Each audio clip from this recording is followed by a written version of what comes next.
من سيئات أعمالنا من يهد الله فلا مضل له ومن يضلل فلا هادي له أشهد أن لا إله إلا الله وحده لا شريك له وأشهد أن محمدا عبده ورسوله أرسله بالهدى ودين الحق ليظهره على الدين كله ولو كره المشركون اللهم صل على محمد وعلى آل محمد كما صليت على إبراهيم وعلى آل إبراهيم إنك حميد مجيد اللهم بارك على محمد وعلى آل محمد كما باركت على إبراهيم وعلى آل إبراهيم إنك حميد مجيد أما بعد فإن خير الحديث كتاب الله وخير الهدي هدي محمد صلى الله عليه وسلم وشر الأمور محدثاتها وكل محدثة بدعة وكل بدعة ضلالة وكل ضلالة في النار يا أيها الذين آمنوا اتقوا الله حق تقاته ولا تموتن إلا وأنتم مسلمون أعوذ بالله من الشيطان الرجيم بسم الله الرحمن الرحيم يوم لا ينفع مال ولا بنون إلا من أتى الله بقلب سليم സ്നേഹം നിറഞ്ഞ സത്യവിശ്വാസികളെ, ജീവിതത്തിൻ്റെ എല്ലാ സന്ദർഭങ്ങളിലും പ്രത്യേകിച്ച് നമ്മുടെ സ്വകാര്യ ജീവിതത്തിൽ അള്ളാഹുവിൻ്റെ വിധിവിലക്കുകൾ കൂടുതൽ സൂക്ഷിച്ച് ജീവിക്കണമേ എന്ന് എന്നോടും നിങ്ങളോടും ഉണർത്തുന്നു, വസിയത്ത് ചെയ്യുന്നു. അല്ലാഹു സുബ്ഹാനഹു തആല നമുക്ക് ഓരോരുത്തർക്കും അതിനുള്ള തൗഫീഖ് പ്രദാനം ചെയ്യുമാറാവട്ടെ. വ്യത്യസ്ത രൂപത്തിലുള്ള രോഗങ്ങൾ മനുഷ്യനെ ഗ്രസിച്ചുകൊണ്ടിരിക്കുന്ന, ബാധിക്കുന്ന ഒരു കാലഘട്ടത്തിലാണ് നമ്മൾ ജീവിക്കുന്നത്. അതായത് ഭൗതിക ജീവിതത്തിൽ നമ്മുടെ ശരീരത്തെ ബാധിക്കുന്ന ഒരുപാട് രോഗങ്ങളുണ്ട്. പ്രത്യേകിച്ച് മഴക്കാല കെടുതിയുമായി ബന്ധപ്പെട്ട ഒരുപാട് രോഗങ്ങൾ ബാധിക്കുന്നവരാണ് മനുഷ്യരായ നമ്മൾ. എന്നാൽ ഈ ഭൗതികമായ രോഗങ്ങൾക്കുള്ള ചികിത്സകൾ, ഏറ്റവും നല്ല മെഡിസിൻസ് മനുഷ്യൻ അതിനുവേണ്ടി ഉപയോഗിക്കുന്നുണ്ട്. എന്നാൽ മനുഷ്യന്റെ മനസ്സിനെ ബാധിക്കുന്ന രോഗങ്ങൾ, ആ രോഗങ്ങൾ ഏറ്റവും കൂടുതൽ അപകടകരമാണ് എന്ന് മാത്രമല്ല, പാരത്രികമായ നമ്മുടെ ജീവിതം, വരാനിരിക്കുന്ന മരണത്തിന് ശേഷമുള്ള നമ്മുടെ ജീവിതത്തെ നശിപ്പിക്കുന്നതാണ് അത്തരം രോഗങ്ങൾ നമ്മുടെ ജീവിതത്തിലേക്ക് കടന്നു വരിക എന്നുള്ളത്. അതുകൊണ്ടാണ് പ്രവാചകൻ സല്ലല്ലാഹു അലൈഹി വസല്ലം മനുഷ്യന്റെ ശരീരത്തിൽ ഏറ്റവും പ്രധാനപ്പെട്ട അവയവമായി നമ്മോട് സൂചിപ്പിച്ചിരിക്കുന്നത് ഹൃദയത്തെ സംബന്ധിച്ചാണ്. അപ്പൊ ഈ ഹൃദയത്തിന് ബാധിക്കുന്ന രോഗങ്ങൾ, ആ രോഗങ്ങളിൽ നിന്ന് നമുക്ക് മോചനം കിട്ടേണ്ടതുണ്ട്. ഫീ ഖുലൂബിഹിം മറളും ഫസാദഹുമുല്ലാഹു മറള, സൂറത്തുൽ ബഖറയിലുള്ള ഒരു പരാമർശമാണ്. അതായത് അവരുടെ ഹൃദയങ്ങളിൽ ഒരു രോഗമുണ്ട്, തന്മൂലം അള്ളാഹു അവർക്ക് രോഗം വർദ്ധിപ്പിക്കുകയും ചെയ്തു. ഹൃദയത്തിൽ രോഗമുണ്ടാവുക എന്ന് പറയുമ്പോൾ ഇവിടെ പരാമർശിച്ച കാര്യം നിഫാഖാണ്. നമ്മൾ ഏറ്റവും കൂടുതൽ സൂക്ഷിക്കേണ്ട ഒരു മാനസിക അവസ്ഥയാണത്. അപ്പോൾ നമ്മൾ നിർവഹിക്കുന്ന കർമ്മങ്ങൾ അള്ളാഹുവിൻ്റെ തൃപ്തിയും അള്ളാഹുവിന്റെ പ്രതിഫലവും കാംക്ഷിച്ചുകൊണ്ട് വേണ്ടതുണ്ട്. എന്നാൽ ആളുകളെ കാണിക്കാൻ വേണ്ടി മനസ്സിൽ അവിശ്വാസം പേറുകയും എന്നാൽ മറ്റുള്ളവരെ കാണിക്കാൻ വേണ്ടിക്കൊണ്ട് നമ്മൾ കർമ്മങ്ങൾ നിർവഹിക്കുക, ഇതിന്റെ പേരാണ് യഥാർത്ഥത്തിൽ നിഫാഖ് എന്ന് പറയുന്നത്. അപ്പോൾ നമ്മുടെ ഹൃദയത്തിൽ അത്തരത്തിലുള്ള ഒരു രോഗങ്ങൾ ഉണ്ടാവുന്ന ഘട്ടത്തിൽ സഹോദരങ്ങളെ നമ്മൾ മനസ്സിലാക്കേണ്ടത് നമ്മുടെ പ്രവർത്തനങ്ങളുടെ ഇഖ്ലാസ് നഷ്ടപ്പെടുകയാണ്. വിശുദ്ധ ഖുർആൻ സൂചിപ്പിക്കുന്നുണ്ട്, യൗമ ലാ യൻഫഉ മാലുൻ വലാ ബനൂൻ ഇല്ലാ മൻ അത്തല്ലാഹ ബിഖൽബിൻ സലീം. സൂറത്ത് ഹശ്റിലുള്ള വളരെ പ്രധാനപ്പെട്ട ഒരായത്താണിത്. സ്വത്തോ മക്കളോ യാതൊരു ഉപകാരവും ചെയ്യാത്ത ഒരു ദിവസമാണത്, മരണത്തിന് ശേഷം വരാനിരിക്കുന്ന ഒരു ദിവസം. ഇന്ന് നമ്മുടെ കൂടെ നമ്മുടെ മക്കളുണ്ട്, നമ്മുടെ സമ്പത്തുണ്ട്, നമ്മുടെ അധികാരമുണ്ട്, എല്ലാം നമ്മുടെ കൂടെ സഹായത്തിനായിട്ടുണ്ട്. എന്നാൽ വരാനിരിക്കുന്ന ഒരു ലോകം ലാ യൻഫഉ മാലുൻ വലാ ബനൂൻ, അവന്റെ സമ്പത്തോ സന്താനങ്ങളോ അവന് ഉപകരിക്കുന്നതല്ല. എന്നാൽ ഉപകരിക്കുന്ന കാര്യം എന്താണ്? ഇല്ലാമൻ അത്തല്ലാഹ ബിഖൽബിൻ സലീം, ശുദ്ധമായ ഹൃദയവുമായിട്ട് അള്ളാഹുവിങ്കൽ ആരാണ് ചെന്നെത്തുന്നത് അവര് രക്ഷപ്പെടും. അപ്പൊ അള്ളാഹു മാർക്കിടാൻ പോകുന്നത് നമ്മുടെ ഹൃദയത്തിനാണ് എന്ന് പറഞ്ഞാൽ നമ്മൾ ചെയ്യുന്ന കർമ്മങ്ങൾ ഇഖ്ലാസോടുകൂടി തഖ്വയോടുകൂടി അള്ളാന്റെ റിള മാത്രം പ്രതീക്ഷിച്ചുകൊണ്ടാവുക എന്നുള്ളതാണ് ആ പറഞ്ഞതിന്റെ താല്പര്യം. പ്രവാചകൻ സല്ലല്ലാഹു അലൈഹി വസല്ലം ഉണർത്തി, അലാ അറിയണം, വ ഇന്ന ഫിൽ ജസദി മുദ്അത്തുൻ, നമ്മുടെ ശരീരത്തിൽ ഒരു മാംസ കഷ്ണമുണ്ട്. ഇദാ സ്വലഹത് സ്വലഹൽ ജസദു കുല്ലു, ആ മാംസ കഷ്ണം നന്നായിട്ടുണ്ടെങ്കിൽ ശരീരം മുഴുക്ക നന്നായി. ഇദാ ഫസദത്, ആ മാംസ കഷ്ണം എങ്ങാനും ചീത്തയായാൽ ഫസദൽ ജസദു കുല്ലു, ആ ശരീരം മുഴുക്ക കേടുവന്നു. ഏതാണ് ആ ശരീരത്തിലുള്ള അവയവം എന്ന് റസൂല് പഠിപ്പിക്കുകയാണ്. അലാ അറിയണം, വഹിയൽ ഖൽബ്, അത് ഹൃദയമാണ്. അപ്പൊ ഒരു മനുഷ്യൻ നന്നാക്കേണ്ടത് ഹൃദയമാണ്. ആ നിഫാഖ് എന്നുള്ള രോഗം ബാധിക്കുന്നതും ഹൃദയത്തെയാണ്.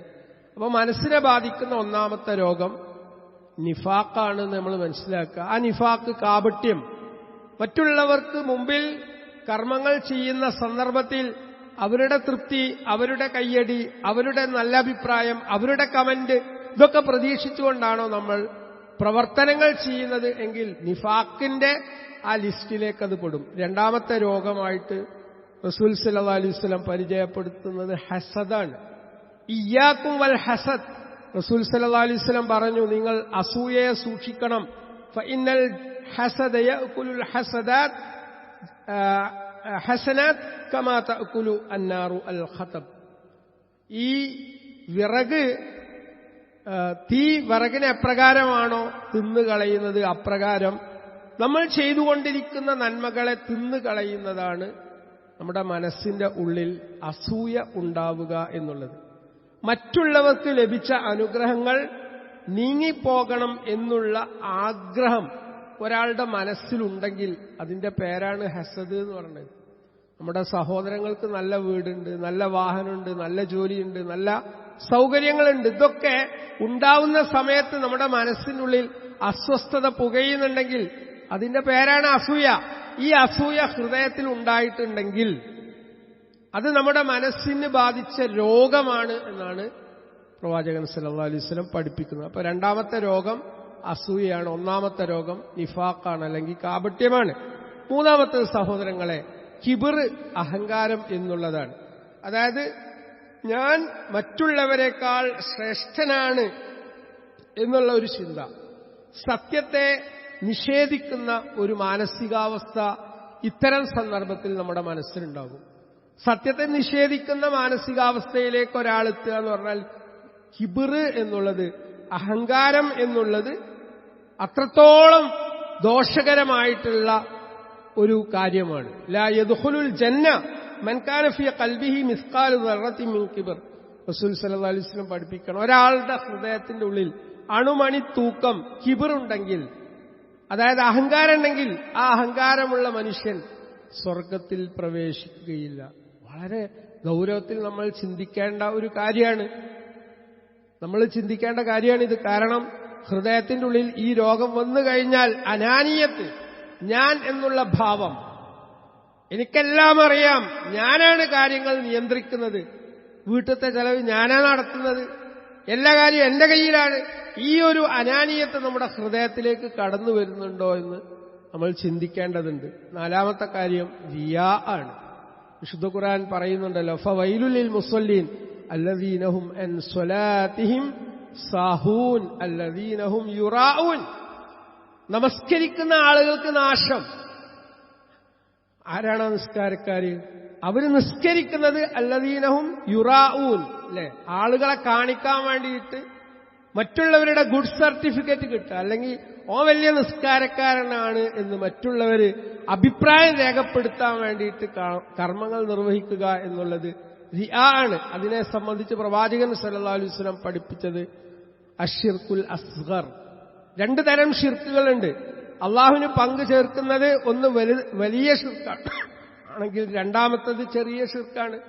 അതായത് അള്ളാഹുവിന് മാത്രം അവകാശപ്പെട്ട പ്രാർത്ഥന, അള്ളാഹുവിന് മാത്രം അവകാശപ്പെട്ട ആരാധന, ഇത് അള്ളാഹു അല്ലാത്തവർക്ക് വേണ്ടി, അവരുടെ തൃപ്തിക്ക് വേണ്ടി, അവരുടെ അഭിപ്രായം കിട്ടാൻ വേണ്ടി നമ്മൾ ചെയ്യുമ്പോൾ അവിടെ റിയാ, മറ്റുള്ളവരെ കാണിക്കുക എന്നുള്ള കാര്യം വരുന്നുണ്ട്. അപ്പോൾ ഇബാദത്തുകൾ അള്ളാഹുവിന് വേണ്ടി മാത്രമാവുന്ന ഘട്ടത്തിൽ നിന്ന് ജനങ്ങളുടെ പ്രീതിക്കും പ്രശംസക്കും വേണ്ടി ആവുക എന്നുള്ളത് ചെറിയ ഷിർക്കാണ്.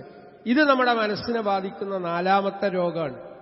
ആദ്യം ഞാൻ സൂചിപ്പിച്ചു, ഒന്ന് നിഫാഖാണ്, 2ാമത്തെ സംഗതി ഹസദാണ്, 3 കിബിറാണ്, 4ാമത്തെ സംഗതി റിയാ ആണ്. 5ാമത്തെ സംഗതി എന്ന് പറഞ്ഞാൽ നമ്മുടെ മനസ്സിന്റെ ഉള്ളിൽ ദുർമോഹങ്ങൾ ഉണ്ടാവുക.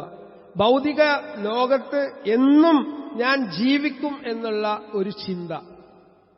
നമ്മളൊരിക്കലും ഈ ഭൗതിക ലോകത്ത് ശാശ്വതമായി ജീവിക്കാൻ പോകുന്നവരെയല്ല.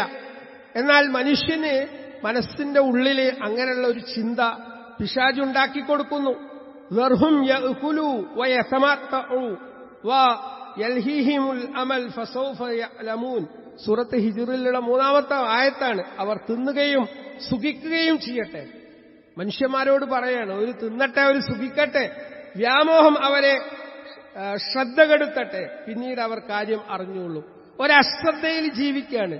വലിയ വ്യാമോഹങ്ങൾ മനസ്സിൽ വെച്ചുകൊണ്ടാണ് കുറെ ആളുകൾ ജീവിക്കുന്നത്. അവർ വിചാരിക്കുന്നത് ഈ ദുനിയാവിലുള്ള ജീവിതം അവനെ ശാശ്വതമാക്കും, അല്ലെങ്കിൽ കാലാകാലം ഈ ദുനിയാവിൽ അങ്ങ് ജീവിച്ച് കളയാം, അതുകൊണ്ട് തിന്നുക, കുടിക്കുക, രമിക്കുക എന്നുള്ള മാനസികാവസ്ഥ.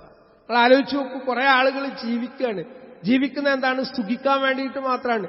അവർ മറക്കുന്നത് അവരുടെ ഉത്തരവാദിത്തമാണ്. സ്വന്തത്തോട് ഉത്തരവാദിത്തമുണ്ട്, നമുക്ക് കുടുംബത്തോടുണ്ട്, സമൂഹത്തോടുണ്ട്, രാജ്യത്തോടുണ്ട്, നമ്മുടെ ചുറ്റുപാടുള്ള എല്ലാവരോടും ഉത്തരവാദിത്തമുള്ളവരാണ് നമ്മൾ. ആ ഉത്തരവാദിത്തങ്ങളൊക്കെ മറന്നിട്ട് താന്തോന്നിയായിട്ട് രമിക്കുന്ന അല്ലെങ്കിൽ ജീവിക്കുന്ന ഒരു മാനസികാവസ്ഥ, അതും രോഗമാണ്. അതുപോലെ തന്നെ അള്ളാഹുവിന്റെ പ്രവാചകൻ സല്ലല്ലാഹു അലൈഹി വസല്ലം പറഞ്ഞു, ഹുബ്ബു ദുനിയ, ദുനിയാവിനോടുള്ള അമിതമായ പ്രണയം. തഇസ അബ്ദു ദീനാർ വ അബ്ദു ദിർഹം. അള്ളാഹുവിന്റെ റസൂൽ സല്ലല്ലാഹു അലൈഹി വസല്ലം പറഞ്ഞു, ദീനാറിന്റെയും ദിർഹമിന്റെയും അടിമയായവൻ നശിച്ചിരിക്കുന്നു. ചില ആളുകൾ പണം ഉണ്ടാക്കുക എന്നുള്ളത് മാത്രമാണ് അവരുടെ ജീവിതത്തിലെ ഏക ഏർപ്പാട്. ഇബാദത്തിന് വേണ്ടിയിട്ട് ബാങ്ക് വിളിച്ചിട്ടുണ്ടെങ്കിൽ ആ ബാങ്കിനോ കേൾക്കില്ല, ആ ബാങ്കിനോ ഉത്തരം കൊടുക്കുന്നില്ല. നിസ്കാരം എന്നുള്ളത് അവന്റെ ജീവിതത്തിൽ വരുന്നേയില്ല. അങ്ങനെയുള്ള ഒരു ജീവിതം നമുക്ക് ഉണ്ടാകാൻ പാടില്ല. കച്ചവടം നമുക്ക് ചെയ്യാം. ഇപ്പോ വെള്ളിയാഴ്ച ദിവസം പള്ളിയിൽ വരിക, ഈ നിസ്കാരത്തിൽ പങ്കെടുക്കുക, ഖുതുബ കേൾക്കുക, ഇതൊക്കെ ഏറ്റവും പ്രധാനപ്പെട്ട കാര്യമാണ്. അത് കഴിഞ്ഞിട്ട് പിന്നെ ചെയ്യേണ്ട എന്താണ്? പള്ളിയിൽ കുത്തിരിക്കരുത് എന്ന് പറഞ്ഞത്. പള്ളിയിൽ നിന്ന് വേഗം ഇറങ്ങിപ്പോകണം. നിങ്ങൾ നിങ്ങളുടെ ജീവിത വ്യവഹാരങ്ങൾ തേടി യാത്ര ചെയ്യണം എന്നുള്ള കൽപ്പനയാണ് വിശുദ്ധ ഖുർആൻ നമ്മോട് നടത്തുന്നത്. അതുകൊണ്ട് ദീനാറിന്റെയും ദിർഹമിന്റെയും അടിമയായവൻ നശിച്ചിരിക്കുന്നു. ആ വിഭാഗത്തിൽ നമ്മൾ പെടാൻ പാടില്ല. ദുനിയാവിനോടുള്ള അമിതമായ പ്രണയം, ഭ്രമം, ഇത് പരലോകത്ത് വലിയ നഷ്ടമാണ് നമുക്കുണ്ടാക്കുക. മറ്റൊന്ന്, 7ാമത്തെ കാര്യം മനസ്സിനെ ബാധിക്കുന്നത് പിശുക്കാണ്. പിശുക്ക് എന്നുള്ളതൊരു രോഗമാണ്. വമൻ യൂഖ ശുഹ നഫ്സിഹി ഫഉലൈക ഹുമുൽ മുഫ്ലിഹൂൻ. വിശുദ്ധ ഖുർആൻ പറയുന്നു, ഏതൊരാള് തന്റെ മനസ്സിന്റെ പിശുക്കിൽ നിന്ന് കാത്തു സൂക്ഷിക്കപ്പെടുന്നുവോ, രക്ഷിക്കപ്പെടുന്നുവോ, അങ്ങനെയുള്ളവൻ തന്നെയാണ് വിജയം പ്രാപിച്ചവൻ. മനസ്സിനെ പിശുക്കിൽ നിന്ന് മുക്തമാക്കാൻ നമുക്ക് സാധിക്കും. നമ്മൾ എപ്പോഴും ചിന്തിക്കേണ്ട സമ്പത്ത് അല്ലാഹ് എന്നാണ്. താൽക്കാലികമായി നമ്മളെ ഏൽപ്പിച്ച ഒരു വിഭവം മാത്രമാണ് സമ്പത്ത്. അത് ശാശ്വതമേ അല്ല. എത്ര വലിയ ധനാഢ്യനാണെങ്കിലും ആ പണങ്ങൾ നഷ്ടപ്പെടാൻ നിമിഷങ്ങൾ മാത്രം മതി. അതുകൊണ്ട് തനിക്ക് ലഭിച്ച അനുഗ്രഹങ്ങൾ അള്ളാഹുവിന്റെ മാർഗത്തിൽ ചിലവഴിക്കാതിരിക്കുന്ന, മറ്റുള്ളവരോട് കാരുണ്യം കാണിക്കാതിരിക്കുന്ന ഒരു മാനസികാവസ്ഥയാണ് പിശുക്ക് എന്ന് പറയുന്നത്.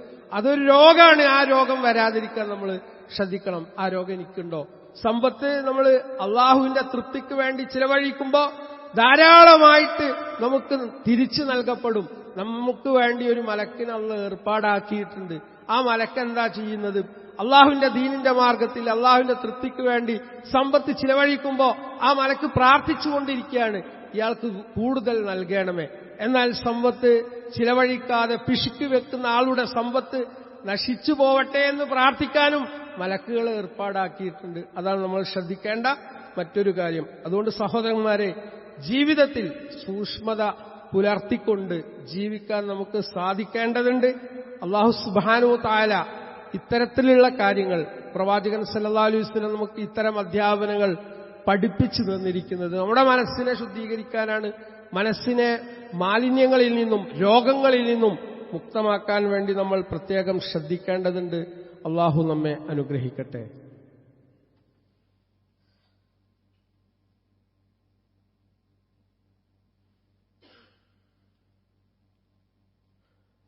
അൽഹംദുലില്ലാഹി റബ്ബിൽ ആലമീൻ വസ്സലാത്തു വസ്സലാമു അലാ റസൂലില്ലാഹി വഅലാ ആലിഹി വഅസ്ഹാബിഹി അജ്മഈൻ. യാ അയ്യുഹല്ലദീന ആമനു തഖുല്ലാഹ ഹഖ തുഖാതി വലാ തമൂതുന്ന ഇല്ലാ വഅൻതും മുസ്ലിമൂൻ. പള്ളിയിൽ നമ്മൾ വന്ന് കയറിയിരിക്കുമ്പോൾ ചില മര്യാദകൾ പള്ളിയോട് നമ്മൾ പാലിക്കേണ്ടതുണ്ട്. അതിലൊന്ന് 2 റക്അത്ത് തഹിയ്യത്ത് നിസ്കരിക്കുക എന്നുള്ളതാണ്. അത് ഏറ്റവും പുണ്യമുള്ള ഒരു കർമ്മമാണ്. പള്ളിയിൽ നമ്മൾ എത്തുമ്പോൾ ആദ്യം പള്ളിയോട് നമ്മൾ കാണിക്കുന്ന മര്യാദയാണ്, ഒരദബാണ് ആ 2 റക്അത്ത് നിസ്കരിക്കുക എന്നുള്ളത്. അത് നമ്മൾ ശ്രദ്ധിക്കുക. രണ്ടാമത്തത്, പള്ളിയിൽ സഫായിട്ടാണ് നമ്മൾ ഇരിക്കേണ്ടത്. പലപ്പോഴും നമ്മളെ പള്ളിയിൽ കാണുന്ന എന്താ വെച്ചാൽ ഓരോരുത്തരും ഓരോ മൂലയിലും ഓരോ തൂണുമലും ചാരിയിട്ട് ഇങ്ങനെ ഒരദബിൽ പള്ളിയിൽ ആ ഒന്നാമത്തെ സഫ് പൂർത്തീകരിക്കുക, പിന്നെ രണ്ടാമത്തത്, പിന്നെ മൂന്നാമത്തത്. ഇത് ഏതായാലും ഇതിനൊക്കെ പ്രതിഫലം കിട്ടണം എന്ന് നമ്മൾ ആഗ്രഹിക്കുന്നുണ്ട്. പ്രതിഫലം തരുന്നത് അള്ളാഹാണ്. അപ്പൊ അള്ളാഹ്ക്ക് ഏറ്റവും ഇഷ്ടപ്പെട്ട കാര്യമാണ് എന്ത്? സഫുകൾ പൂർത്തീകരിക്കുക. അപ്പൊ നിസ്കരിക്കാൻ വേണ്ടിയിട്ട് സഫ് പൂർത്തീകരിക്കാൻ വേണ്ടി നമ്മോട് പറഞ്ഞിട്ടുണ്ട്. ആ സഫിന്റെ പൂർത്തീകരണത്തെ പോലെ തന്നെയാണ് മിമ്പറിൽ ഖതീബ് ഖുതുബ നിർവഹിക്കാൻ വേണ്ടി കയറുമ്പോൾ നമ്മൾ ആ സഫായിട്ട് ഒന്നിരിക്കുക എന്നുള്ളത് അതിന്റെ മാന്യതയിൽപ്പെട്ടതാണ്. അത് നമ്മൾ പ്രത്യേകം ശ്രദ്ധിക്കണമെന്ന് സാന്ദർഭികമായിട്ട് പറയുകയാണ്. പ്രവാചകൻ സല്ലല്ലാഹു അലൈഹി വസല്ലം ഒരുപാട് പ്രാർത്ഥനകൾ വ്യത്യസ്ത സന്ദർഭങ്ങളിലായി നിർവഹിക്കാറുണ്ടായിരുന്നു. പ്രാർത്ഥന എന്നുള്ളത് നമ്മെ സംബന്ധിച്ചിടത്തോളം ഏറ്റവും വലിയ പ്രതീക്ഷയാണ്. നമ്മൾക്ക് പല കാര്യങ്ങളും അള്ളാഹിനോട് ചോദിക്കാനുണ്ട്. അപ്പൊ ആ ചോദിക്കുന്ന പ്രാർത്ഥനകളൊക്കെ അറബിയുടെ അർത്ഥം മനസ്സിലാക്കിക്കൊണ്ട്, അറബി മൂലം മനസ്സിലാക്കിക്കൊണ്ട് നമ്മൾ നിർവഹിക്കുന്നത് കൂടുതൽ നന്നായിരിക്കും. മലയാളത്തിൽ നമുക്ക് ദുആ ചെയ്യുന്നതിൽ കുഴപ്പങ്ങളോ തെറ്റുകളോ ഒന്നുമില്ല. എന്നാൽ അറബി മൂലത്തോടുകൂടി, അറബി പദങ്ങളോടുകൂടി നമ്മൾ ദുആ ചെയ്യുമ്പോൾ അത് റസൂൽ സല്ലല്ലാഹു അലൈഹി വസല്ലം പഠിപ്പിച്ച സുന്നത്തിനെ ഇത്തിബാഅ് ചെയ്യലാണ്. ഇത്തിബാഅ് ചെയ്യുക എന്ന് പറഞ്ഞാൽ റസൂൽ സല്ലല്ലാഹു അലൈഹി വസല്ലം അറബി ഭാഷയിലാണ് ദുആ ചെയ്തിരിക്കുന്നത്. അപ്പൊ ആ റസൂൽ സല്ലല്ലാഹു അലൈഹി വസല്ലമയോടുള്ള ഇഷ്ടം കൂടിയാണ് അറബിയിലുള്ള ആ പദങ്ങൾ കാണാതെ പഠിക്കുക എന്നുള്ളത്. ഇനി കാണാതെ അറിയില്ലെങ്കിൽ ആ പ്രാർത്ഥന നമുക്ക് നോക്കി ചൊല്ലാവുന്നതാണ്. അപ്പോൾ അത് നമ്മൾ ശ്രദ്ധിക്കുക. അതിൽപ്പെട്ട ഏറ്റവും പ്രധാനപ്പെട്ട ഒരു ദുആ ആണ് അല്ലാഹുമ്മ ഇന്നി അഊദു ബിക മിൻ ഇൽമിൻ ലാ യൻഫ. ഉപകരിക്കാത്ത അറിവുകൾ, ഒരുപാട് അറിവ് ആളുകൾ സമ്പാദിക്കുന്നുണ്ട്, പക്ഷെ അവരുടെ ജീവിതത്തിൽ, പേഴ്സണൽ ലൈഫിൽ, അവരുടെ വ്യക്തി ജീവിതത്തിൽ അതിനൊരു ഉപകാരമില്ല. അങ്ങനെയുള്ള അറിവ് പടച്ചോനെ നീ എനിക്ക് നൽകരുത് എന്നാണ് ഒന്നാമത് ചോദിക്കുന്നത്. അല്ലാഹുമ്മ ഇന്നി അഊദു ബിക, അല്ലാഹുവേ ഞാൻ നിന്നോട് കാവലിനെ ചോദിക്കുകയാണ്, മിൻ ഇൽമിൻ അറിവിൽ നിന്ന് ലാ യൻഫഉ ഒരു ഉപകാരവും ചെയ്യാത്ത. രണ്ടാമത്തെ കാര്യം വമിൻ ഖൽബിൻ ലാ യഖ്ശ ഹൃദയമുണ്ട് എനിക്ക്, ആ ഹൃദയത്തിൽ ഖുശൂ ഇല്ല, അല്ലെങ്കിൽ അള്ളാഹിനെ സംബന്ധിച്ചുള്ള പേടി. അള്ളാഹിനെ സംബന്ധിച്ചുള്ള പേടി. ഇപ്പോ ഈ മിമ്പറിൽ വെച്ച് അള്ളാഹ് നമ്മോട് കൽപ്പിച്ച കുറേ കാര്യങ്ങൾ, റസൂല് നമ്മെ പഠിപ്പിച്ച കുറേ കാര്യങ്ങൾ പറയുമ്പോൾ പടച്ചോനെ എനിക്ക് ഇങ്ങനെ ആയാൽ പോരെ, ഞാൻ മാറേണ്ടതുണ്ട്, എന്റെ ജീവിതത്തിൽ ഒരു മാറ്റമൊക്കെ വരണം, ആ മാറ്റം വരണം എന്നുള്ളതൊരു വലിയ ആഗ്രഹമാണ്. എന്നാൽ എന്തെങ്ങ് കേട്ടാലും ഒരു പാറ പോലെ ഉറച്ചു നിൽക്കുന്ന അഷദ്ദു ഖസ്വ എന്ന് പറഞ്ഞല്ലോ, ഹൃദയം അങ്ങോട്ട് കട്ടിപിടിച്ചു പോവുക, ഒന്നിനും ഒരു തഅ്സീർ ഉണ്ടാവാത്ത മാനസികാവസ്ഥ, അത് നമ്മൾ പേടിക്കണം. അതാണ് വമിൻ ഖൽബിൻ ലാ യഖ്ശ ഒരു ഖുശൂമില്ലാത്ത, ഒരു പേടിയും ഉണ്ടാവാത്ത ഹൃദയത്തിൽ നിന്ന് അല്ലാഹുവേ ഞാൻ നിന്നോട് കാവലിനെ ചോദിക്കുന്നു. മൂന്നാമത്തെ കാര്യം വമിൻ നഫ്സിൻ ലാ തശ്ബ വമിൻ നഫ്സ് ചില ആളുകൾക്ക് എത്ര കിട്ടിയിട്ടുണ്ടെങ്കിലും മതി വരൂല, ഉണ്ടെന്ന് പോലെ പറയില്ല, പരാതികളേ പറയുള്ളൂ.